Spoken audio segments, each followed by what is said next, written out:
Hey there, all you fantastic people. I hope your day has been absolutely wonderful. We're back with another thrilling episode of What If Naruto Became the Bodyguard of Azula. Make sure to show some appreciation to the talented author behind this fanfiction. You'll find the link waiting for you down in the description. In a crossover fanfiction, Naruto and Azula navigate their roles and personal struggles. Naruto mentors Azula, guiding her away from her father's influence. Facing nightmares, Azula finds solace in Naruto's friendship. As their paths intertwine, they confront their pasts, aiming to shape a brighter future in a war-torn world. If you're loving this mind-bending what if, don't hold back, drop a comment and share your thoughts. And while you're at it, don't miss out on exploring the other captivating what ifs available on this channel. Alright, without further ado, let's kick off this video and dive into this exciting journey. Location: Ba Sing Se. The drill made its way towards the outer wall, the sides protected by Fire Nation tanks. The sections collapsed and elongated, like a caterpillar or snake moving. As it moved, it was stabilized by metal poles jutting out into the ground. As the drill got closer to the wall, the command tower rose, allowing those inside a better view. Inside the tower sat the princess of the Fire Nation, as well as her two friends. After returning the tank train to War Minister Qin and Yu Dao, he asked them to follow him to a Fire Nation base near Ba Sing Se. When they arrived, he revealed the drill to them. And now, they were here. This drill is a feat of scientific ingenuity and raw destructive power, War Minister King stated. Once it tunnels through the wall, our troops will storm their city. The Earth Kingdom will finally fall, and you can claim Ba Sing Se in the name of your father. No, I won't, Azula said. I will claim it in the name of the Fire Nation. It was one of the things Naruto had beaten into her, almost literally. Never honor someone who has never fought a battle. As you wish, princess. But still, nothing can stop us. What about those muscular guys down there? Asked Ty Lee as she looked through the scope. Earthbenders were hopping into trenches, getting ready for a fight. Please, the War Minister said, sounding quite offended. The drill's metal shell is impervious to any earthbending attack. He tapped the scope to emphasize his point, surprising the acrobat. Oh, I'm sure it is War Minister Qin, Azula told him. But just to be on the safe side, Mai and Ty Lee take the earthbenders out. Mai stopped twirling her knife. Finally, something to do, she said as she got out of a chair. She had been bored ever since they got the drill. Both she and Ty Lee left the tower without saying a word. Katara and the rest made their way towards the Ba Sing Se. They had gotten closer when Aang and Momo flew back to them. Aang, what are you doing here? Katara asked him, surprised. I thought you were looking for Appa. I was, he replied. But something stopped me, something big. They were confused by his words, so he just motioned them all to follow him. They quickly made their way to the outer wall. Both Toph and Aang bent the rock underneath them to start sliding up the wall, almost like an elevator. So, what's so big that Appa has to wait? Sokka asked him. They had almost reached the top of the wall when they saw the drill. That, the air nomad stated. Shikamaru just looked at it. Well, it certainly is big, he said. I think that's an understatement, Shikamaru, Asuma said. The damn thing was huge. They reached the top of the wall and climbed over to the battlements.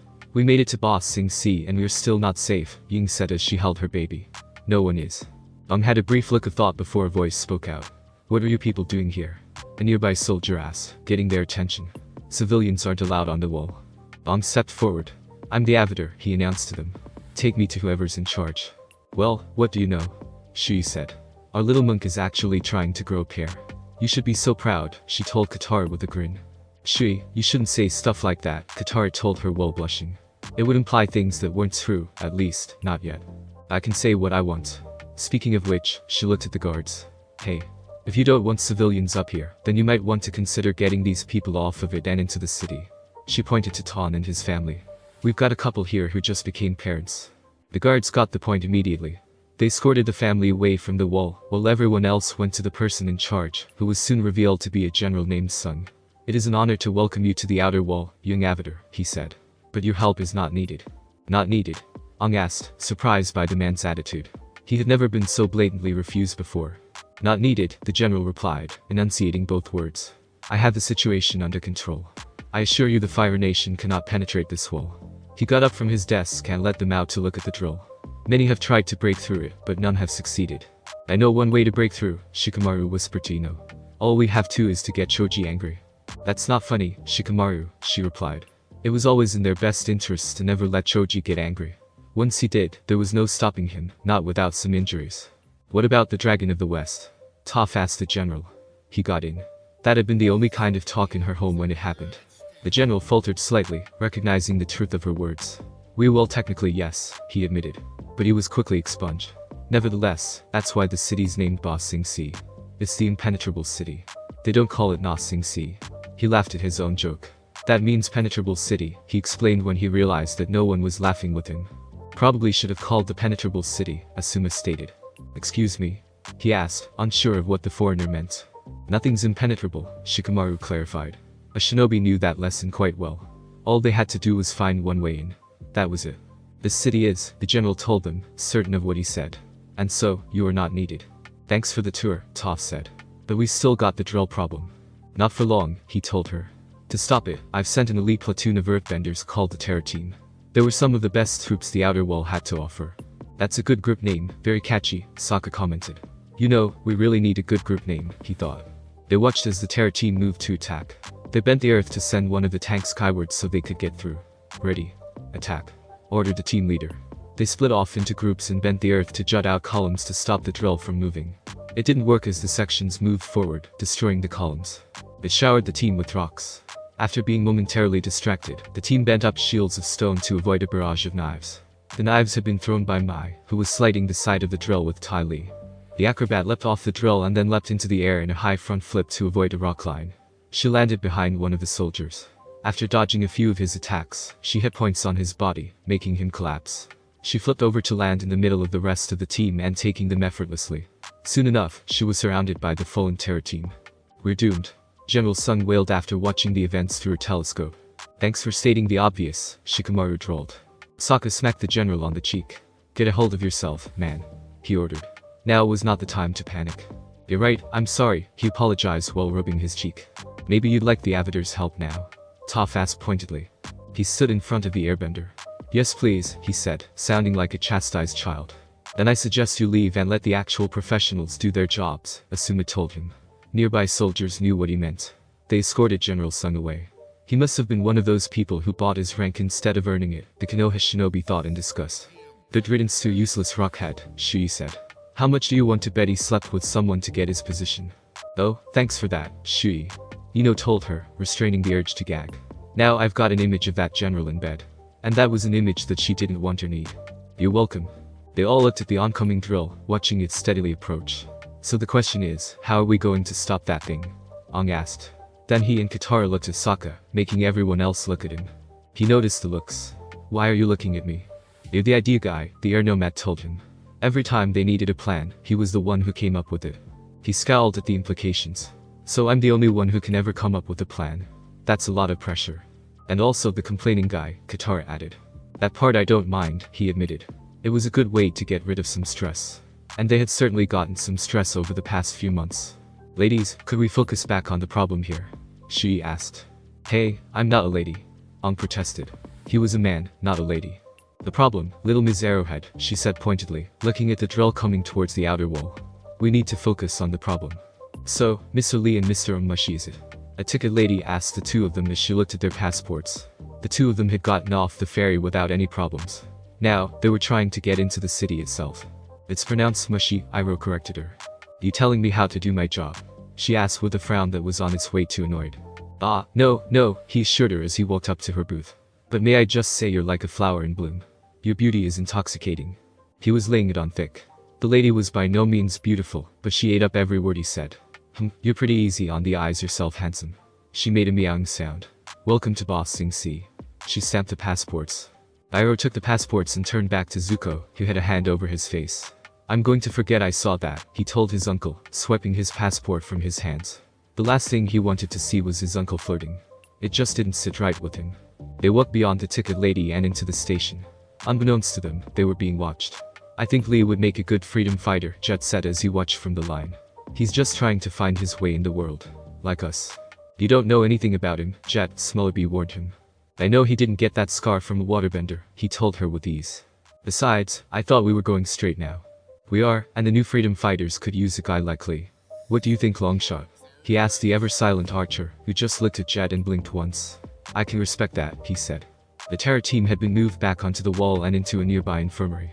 Before they decided to go up against the drill, Katara decided to see if she could help heal them. What's wrong with him? General Sung asked her. He had followed the group to the infirmary and was now looking at the wounded soldiers. He doesn't look injured.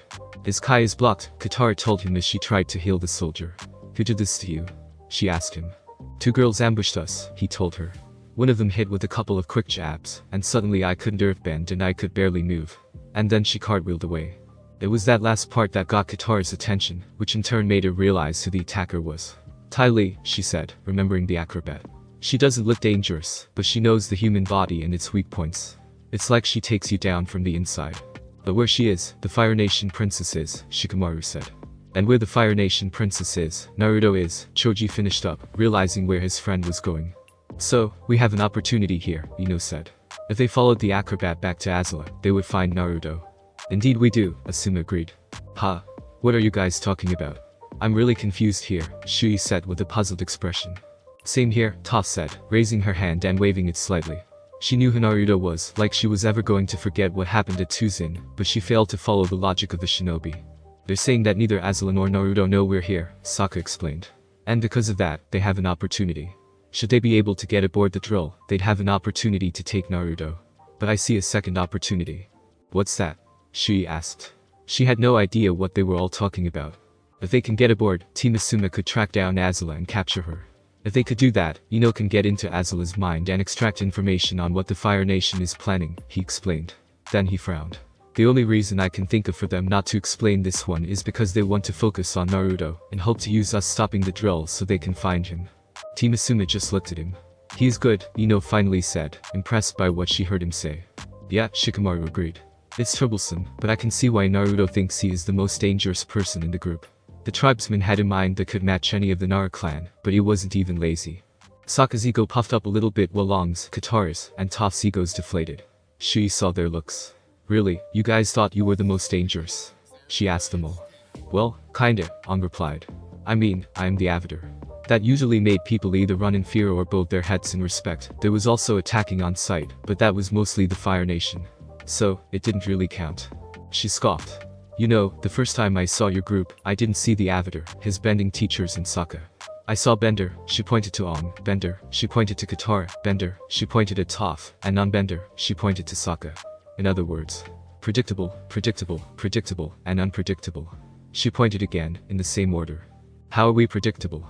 Asked Katara, a little offended. She had worked hard to get to where she was with her bending, and this girl was just waving it off like it was nothing. You guys rely on your bending and weapons that can be used in tandem with bending. He doesn't, she explained, again pointing at Sokka. The Fire Nation shouldn't fear the Avatar, the master of the four elements. They should fear Sokka, the master strategist and weapons expert. You know, when she says like that, she's got a point, Asuma said. If the Fire Nation was smart, they would try to capture Sokka, not Aang. If they managed to capture the tribesman and convert him to their cause, he had no doubt that the war would end quickly in the Fire Nation's favor. So Mr. Man with the plan, Toph said to Sokka, acting like the past conversation didn't even happen. What are we going to do? We're going to do the same thing Ty Lee did, he replied. We'll take it out from the inside by hitting its pressure points. Alright, then let's get going, Shui said. You're staying here, he told her, turning his eyes onto her. I don't trust you.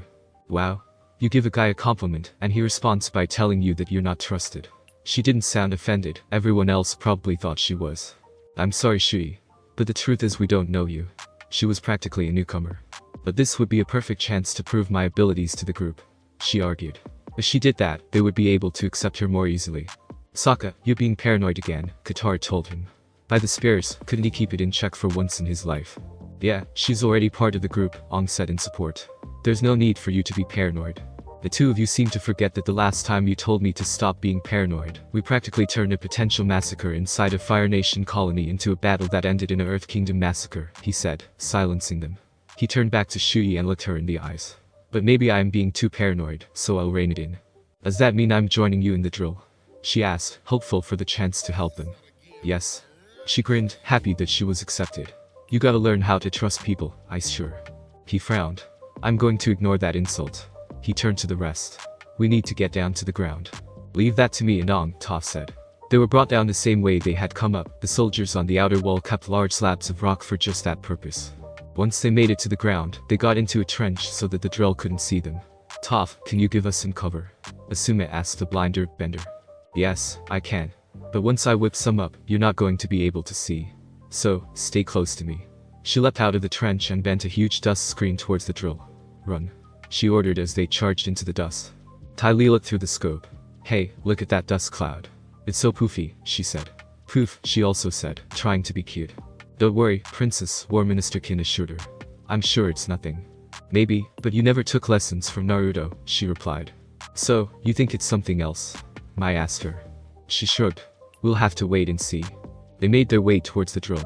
When they got close, Toph bent a hole in the ground. Everyone into the hole, she ordered. They all jumped in and she bent the hole close, leaving them in complete darkness. Wow, it is really dark down here, Choji commented. You can't see a thing, Ino agreed with her teammate. Oh no, what a nightmare, Toph said in mocking horror.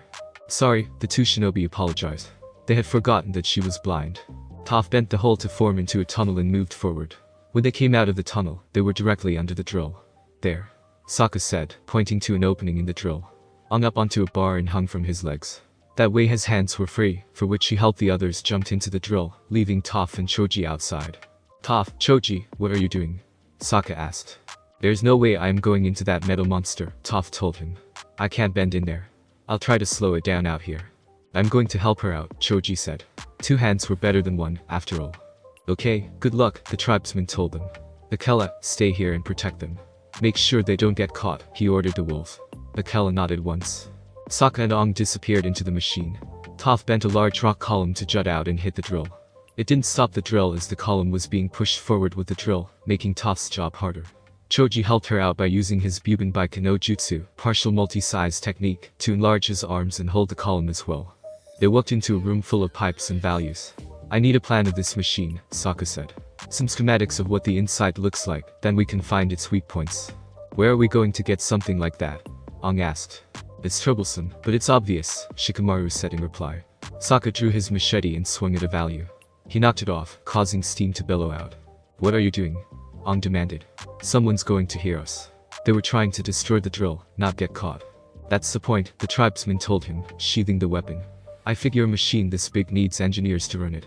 And when something breaks, they come to fix it, Katara finished, realizing what her brother was thinking. They hid themselves and laid in wait. Sure enough, an engineer came to see what the problem was. When he noticed that someone was behind him, it was too late. Katara bent the surrounding steam to freeze the engineer. Hi, she said. Was that really necessary? She asked. She did not need to greet the engineer before freezing him. Really, what was the point? Sokka ran up to the frozen engineer. This will do. Thanks, he said after grabbing the engineer's copy of the schematics. They made sure that there was a good amount of distance between them and the frozen engineer as they left him. After climbing up a staircase, he opened the schematics on a nearby pipe. It looks like the drill is made up of 2 main structures, he noted. There's the inner mechanism where we are now and the outer shell. The inner part and the outer part are connected by these braces. He drew his hand around said braces to emphasize his point. If we cut through them, the entire thing will collapse. Lead the way, you crafty eyes Shuiryu, Shui said. Will you stop calling me that? That was getting really old really fast. Nope, this is what you get for not trusting me, she replied with an easy grin. His sigh was equal parts annoyed and defeated. Let's just get moving. He rolled up the schematics and led them away. Zuko and Iroh were waiting for the monorail to come in through the station. Jet came over and sat down next to Zuko. So, he began, you guys got plans once you're inside the city. Get your hot tea here. Finest tea in Ba Sing Si, a tea merchant called as he pushed his cart through the station. Oh? Iroh waved the merchant down.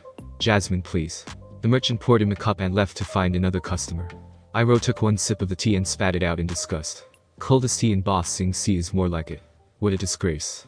Hey, Jet said to Zuko, getting his attention, can I talk to you for a second? He got up from his seat and walked away. Zuko just sighed and followed him. You and I have a much chance of making it in the city if we stick together, he told Zuko. You want to join the freedom fighters? Thanks, but I don't think you want me in your gang, Zuko answered. He knew that if Jet found they were firebenders, good things would not come of it. Come on, we made a great team looting that captain's food. Think of all the good we could do for these refugees. I said no, he said firmly before walking back to where his uncle was sitting. Have it your way, Jet said.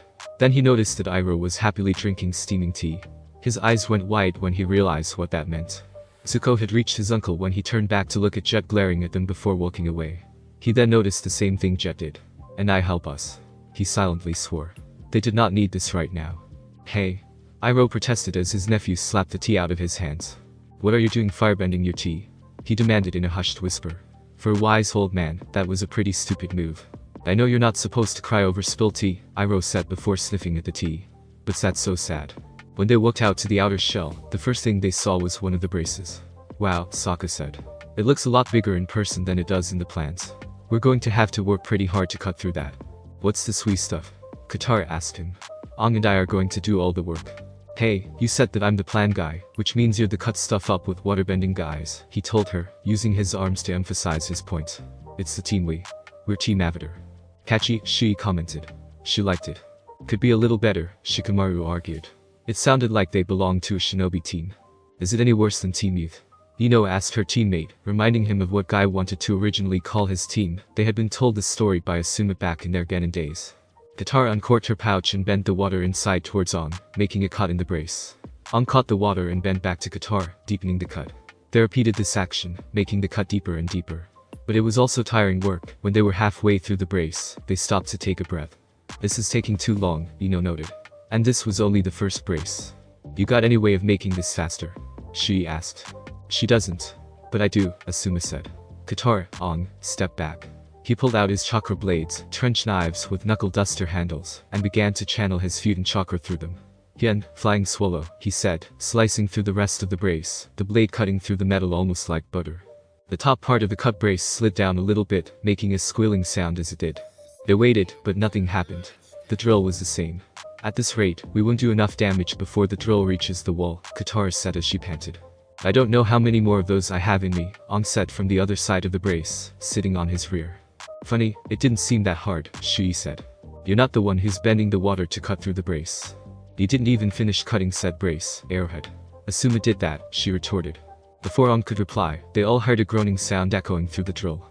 The drill also vibrated as the sound continued. Did you hear that? Sokka asked them. We took it down.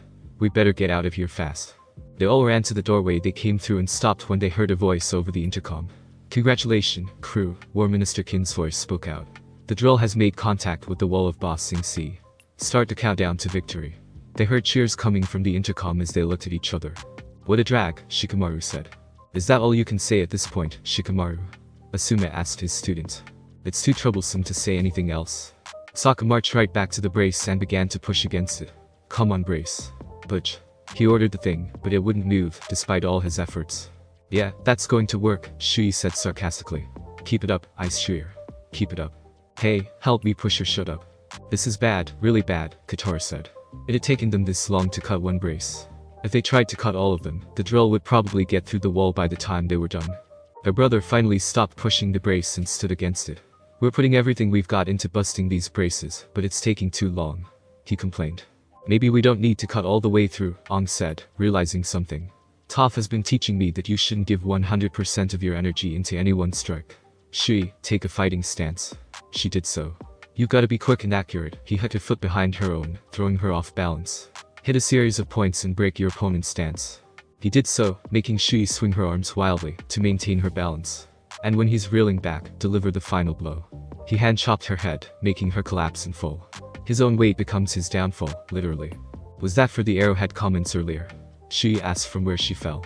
If it was, I'm not apologizing for it. So, we just need to weaken the braces instead of cutting all the way through, Katara said in realization. Then I'll go to the top of this thing and deliver the final blow, the air nomad replied, pointing upwards. And then it all comes crashing down, Sokka said, getting the picture. Aang was about to say something, but Shui cut him off. I know you're probably going to say that the entire world is relying on us to stop this thing or something like that, so just save it and get to work, she told him from where she lay. Better yet, save it and help me get up. Need a hand? Shikamaru asked her, holding out said hand. She took it and stood up. Anyway, I can help you with the braces. Asuma held up a chakra blade to show what he meant. It should save us some time. Both Toph and Choji were still trying to slow the drill down, but it was tough work. Come on Twinkle Toes, hurry up. Toph grated out as she held the column. Don't worry, Toph. They'll come through, Choji reassured her. The Kella just made sure that they were alone beneath the drill, keep a constant eye. They went to work. Aang and Katara worked on one side of the drill, while Asuma worked on the other side. Even though the two benders were working together, they took the same amount of time Asuma took cutting through a brace. However, thanks to his efforts, it didn't take long for them to cut through all the braces. Seriously, boulders? Asked one of the soldiers in the command tower as he looked out the window at the outer wall. Earth Kingdom soldiers were hurling boulders via bending down at the drill. How stupid are these rockheads? He demanded. That's enough, soldier. War Minister Kin ordered. Focus on your job. Yes, sir. War Minister. A voice over the intercom called out. An engineer was ambushed. His schematics were stolen. War Minister. Another voice over the intercom said, a brace on the starboard side has been cut clean through. It's sabotage, sir. Although he didn't turn to see it, the War Minister knew that Azula was glaring at him. And you thought it was nothing, she said, irritated. My apologies, Princess, he had nothing else to say. Let's go, ladies, she told Ty Lee and Mai. They left the tower before anyone could say anything. The last brace was being worked on by Aang and Katara. Asuma had already finished his portion of the braces, so he stood nearby. Good work, Team Avatar. Now Aang just needs to duck, shouted Sokka as he avoided a blue fireball flying over his head. Azula stood on a higher brace opposite of them. She bent another fireball at Aang, who ducked out of the way of it. Wow, Azula, you were right, Ty Lee said, standing next to her. It is the Avatar. She gave Sokka a look. And friends. Thanks, but no thanks. I'm good, he told her. He had Suki and he was happy with that. Oh, you're no fun, she replied before looking at Shui and freezing in place. On the other hand, what do you eat? Those things are huge, she demanded, pointing at her breasts. Don't stare at them. She cried as she tried to cover her breasts with her hands. You're going to make fun of them. She just knew that was coming. Leave her alone, Ino said, standing in front of Shui, blocking their view of her. You're making her uncomfortable. Could we just get on with this? Mai asked in a bored voice. Aang's group ran back to the entrance closest to them. Azula and Mai did so as well, while Ty Lee jumped down to the bottom of the brace and swung herself at the group. Aang pushed her back with an airbending slice, but she was able to find solid footing where she landed. Aang and his group ran down a corridor. They soon hit a crossroads where the corridor split into two directions, left and right. Guys, get out of here. Aang told everyone else as they went left and he went right. I know what I need to do. I'm coming with you, Shui said, joining him. You're going to need help up there. Alright, let's get moving. Wait. Katara called out, making the two of them stop. You need this water more than I do. She unhooked her water pouch and tossed it to him as Momo settled on his shoulder. He caught it and the two groups went their separate ways. Azula, Mai and Ty Lee soon hit the crossroad. Follow them, Azula told her two friends. The Avatar is mine. She would get him this time. Katara, Sokka, Asuma, Ino and Shikamaru ran down the corridor. They finally made it to the end of said corridor, which held a valve leading into a pipe with writing above it. Slurry pipeline, Katara read the sign. What does that mean? Sokka opened the valve and looked down into the pipe. It's rock and water mixed together. It means our way out. Then we might as well get to it, Ino said, jumping into the pipe. And not even a single comment about what the stuff could do to her hair, Asuma said with a hint of wonder. I guess even Ino knows when to shut up and move, Shikamaru said, even though he was just as surprised. By the time Mai and Ty Lee had shown up, Shikamaru and Asuma were already in the slurry. Katara and Sokka hopped in just as Mai threw a couple of knives at them. They bounced off the valve harmlessly. Ugh, disgusting, Mai stated as she investigated the slurry pipe. Come on, you heard Azula, Ty Lee told her. We have to follow them. She can shoot all the lightning she wants at me. I am not going in that wall sludge juice. She shuddered at the thought. It was just disgusting. Ty Lee shrugged and jumped in after them. Mai simply closed the valve. Aang ran through the drill at top speed, with Momo hanging on for dear life around his neck. He blew past the engineers who were working the drill. What surprised him was that Shui could keep up with him. How are you able to do that? He asked her as they ran up a case of stairs. I was the fastest girl in my village. I got faster after using weights, she replied. It had been painful, but it had worked out in the end. As the drill made its way through the outer wall, the slurry poured out of a drain in the back. Sokka, Katara, Ino, Shikamaru and Asuma rode the slurry like it was a ride. When they finally contacted the ground, they were almost completely covered in slurry. Oh man. My hair. Cried out Ino, her long hair covered completely in the muck. You know how long it's going to take to get this stuff out. And there's the hair comment, both Shikamaru and Asuma said in perfect unison. They weren't surprised that she had said something like that. Shut it, you two. She snapped at them. As they stood up from where they had landed, they saw that Ty Lee was coming out of the drain as well. Katara reacted quickly by bending the slurry back into the hole from where it was coming from, taking Ty Lee with it and trapping her in the current. Why don't you try blocking my Kai now, circus freak? Katara told the acrobat. When the acrobat heard those words, she became enraged and tried to fight against the slurry, but to no avail. Katara, keep that up, Sokka told his sister, realizing something. The pressure will build up in the drill. Then when Aang delivers the final blow, it'll be ready to pop. She just gritted her teeth and continued to keep the slurry contained. Aang, Momo, and Shui had finally made it to the top of the drill. They crossed the length of it until they reached a spot close to the wall. This looks like a good spot, you two, Aang told them. Then you might want to get to work, Shui told him pointedly. It was then a barrage of boulders fell down upon them. They all frantically dodged the boulders so that they wouldn't be crushed. Hey. Watch where you're throwing those things. You almost killed me with that last one. Shui yelled up to the wall. General Sung. Tell your men to stop shooting rocks down here. Aang shouted. Soldiers, whatever you do, General Sung said to them. Don't stop shooting rocks down there. The earthbenders followed the general's order. They're a bunch of rock-headed idiots. Shui swore as she dodged another round of boulders. Aang said nothing. He just went to work, cutting through the metal with the water. Look at this, will you just look at this? Ino demanded of her teammates, showing her hair. It's going to be a mess once it's all cleaned out. Do you know how it took me to get my hair like this? Yes, we do, Shikamaru replied. You dragged us along on your hair care shopping sprees. He looked over at the waterbender. Hey, Katar, if I asked nicely enough, would you spray Ino with more slurry?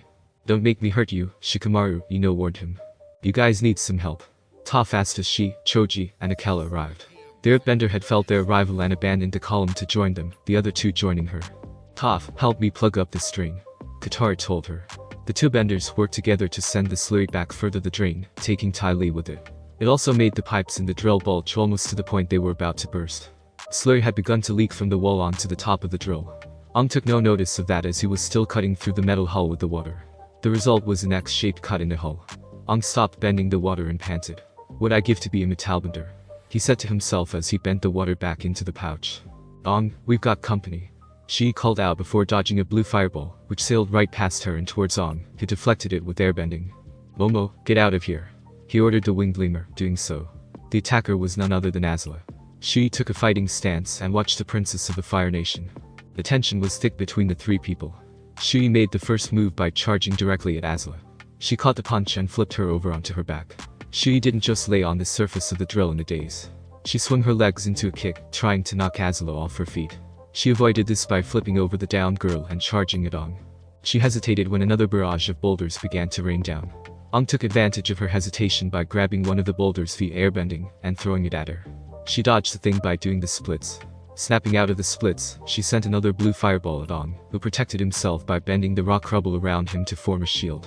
Once the fireball hit the shield harmlessly, he retaliated by bending chunks of rock at Azula, who kicked them away. Shui got back on her feet and attacked Azula again. She got in close and traded blows with the princess. You good, she complimented her. I didn't expect a charcoal sucker would be good in hand-to-hand. You always fight your enemies at a distance. You haven't learned from my teacher, Azula replied. Naruto had always attacked her up close, making her learn how to fight hand-to-hand. Aang tried to help his friend by bending a slice of air at them. But Azula flipped over it, which sent Shui flying down the length of the drill. While still flipping in midair, Azula pointed her feet and bent a large blue fireball at Aang's shield, blasting it apart and sending him straight into the wall and knocking him unconscious. Azula looked at her prize, but her balance was shaken when the section she was standing on moved forward. The action made the drill break through the outer wall of Ba Sing Se. Aang's unconscious body was moved halfway under the wall. Azula walked forward and grabbed him, holding him against the wall itself. She heard movement behind her and turned to see Shui coming at her in a flying kick. She caught the kick effortlessly with one hand and threw Shui back down the length of the drill. Aang regained consciousness as Azula held fire in her hand.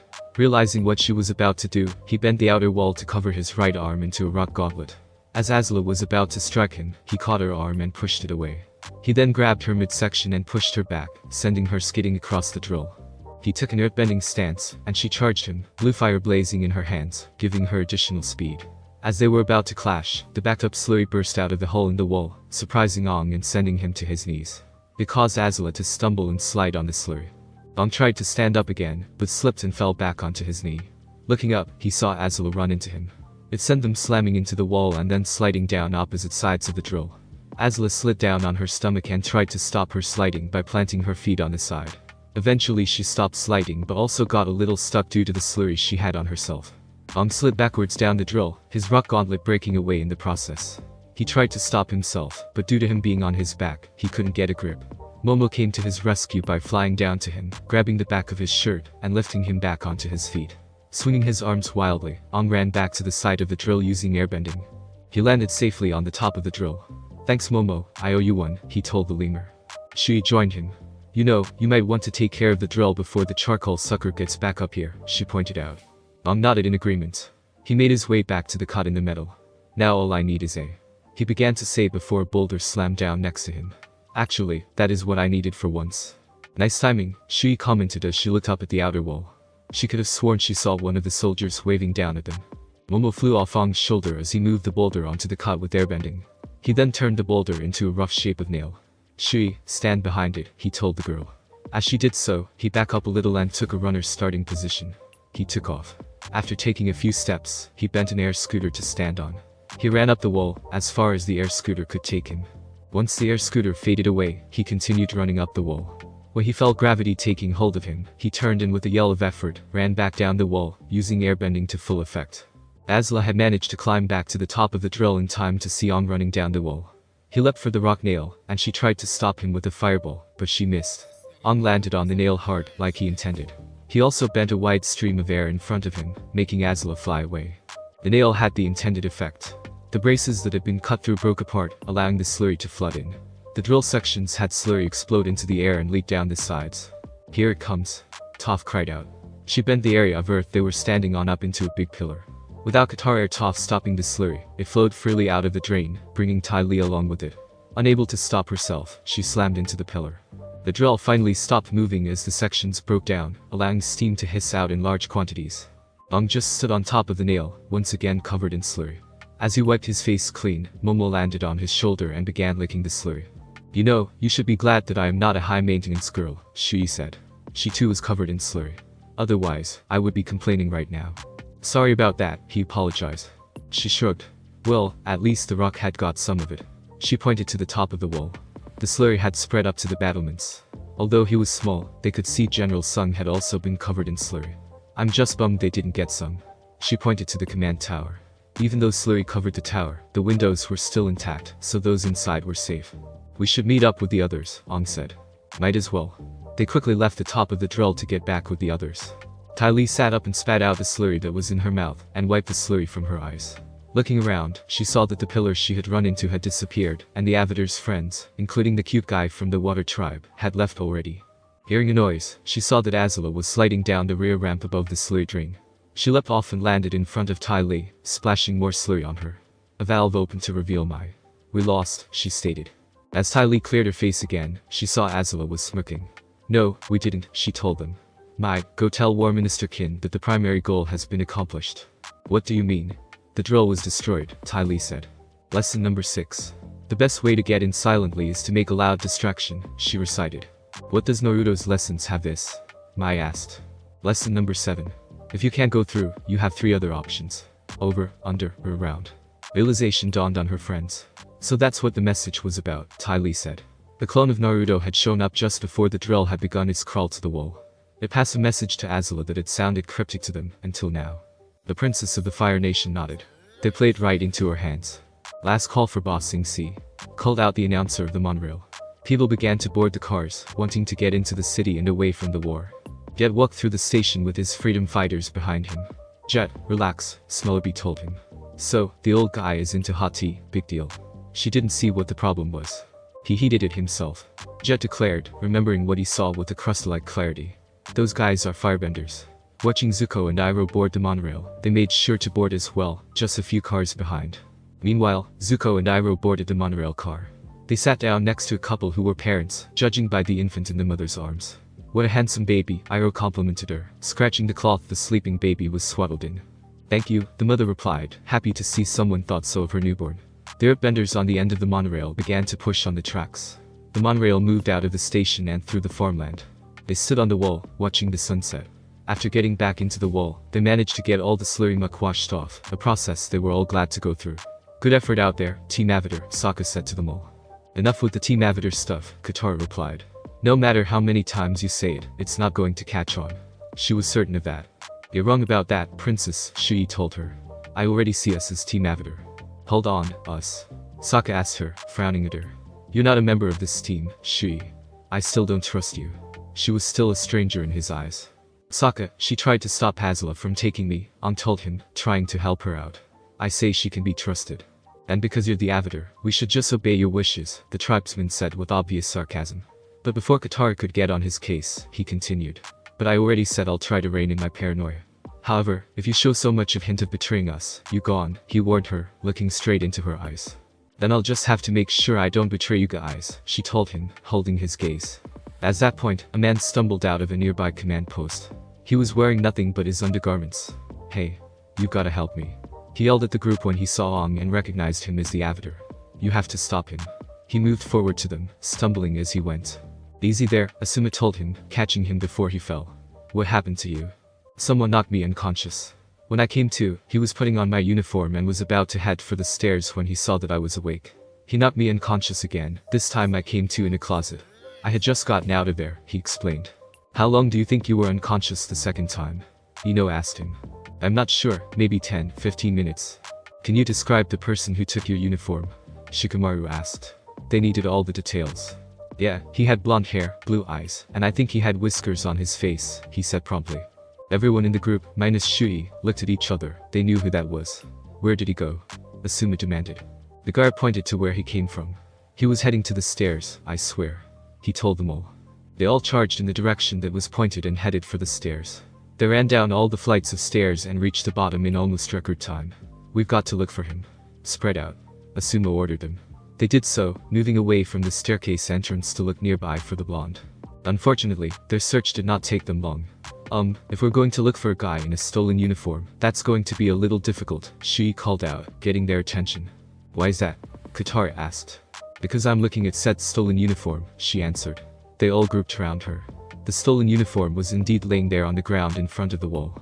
It was all cast haphazardly to the ground, like someone had been in a hurry to take it all off.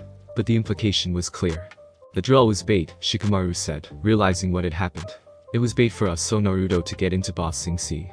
We fell for it and now, we don't know where he is or what he's planning to do. It was a chilling thought to realize that he had been duped. They looked out the farmlands that stretched for miles. Then we need to get moving, Sokka announced. The sooner we can deliver the information for Wan Shai Tong's library, the sooner we can plan an invasion on the Fire Nation, and also potentially stop whatever Naruto is planning. Everyone agreed with what he said. As they made their way to the monorail station that they had passed on their way down, Sokka and Shikamaru shared the same thought. Let the game begin. Thanks for listening. I do hope you enjoyed. If you want the next part of this video, like, subscribe and comment down below, and turn on the bell notification. And also check out other videos that I have created and enjoy. See you in the next video. Peace.